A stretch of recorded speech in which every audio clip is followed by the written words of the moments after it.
Barishal city কর্পোরেশনের পরিচ্ছন্নতা কর্মীদের কর্মদক্ষতা বৃদ্ধি ও স্বাস্থ্য সুরক্ষা নিশ্চিত করার লক্ষ্যে ৭৫০টি রেইনকোট বিতরণ করা হয়েছে। মঙ্গলবার ২৩ জুন বরিশাল কেন্দ্রীয় শহীদ মিনার সংলগ্ন অডিটোরিয়ামে আয়োজিত অনুষ্ঠানে এসব রেইনকোট বিতরণ করা হয়। এতে প্রধান অতিথি হিসেবে উপস্থিত থেকে পরিচ্ছন্নতা কর্মীদের হাতে রেইনকোট তুলে দেন সিটি কর্পোরেশনের প্রশাসক অ্যাডভোকেট বিলকিস আক্তার জাহান শিরিন।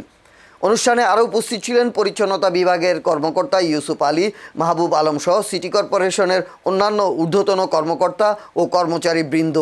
সিটি কর্পোরেশন সূত্রে জানা যায়, বর্ষা মৌসুমে বৃষ্টি উপেক্ষা করে পরিচ্ছন্নতা কর্মীরা যাতে নির্বিঘ্নে দায়িত্ব পালন করতে পারেন এবং স্বাস্থ্য ঝুঁকি কমিয়ে নগর পরিচ্ছন্নতা কার্যক্রম অব্যাহত রাখতে পারেন, সেজন্যই এই উদ্যোগ নেওয়া হয়।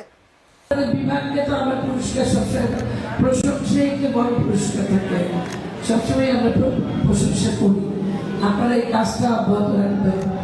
সবসময় আপনাদের করে যেহেতু বরিশালের আমরা গাছ লাগাই, বিভিন্ন রকম দেখেন ফোয়ারা দিচ্ছি, যত যাই করি রং করি, কিন্তু যদি পরিষ্কার না থাকে তাহলে কোনো কিছু চোখে ভালো লাগে না। এই কারণে আপনাদেরকে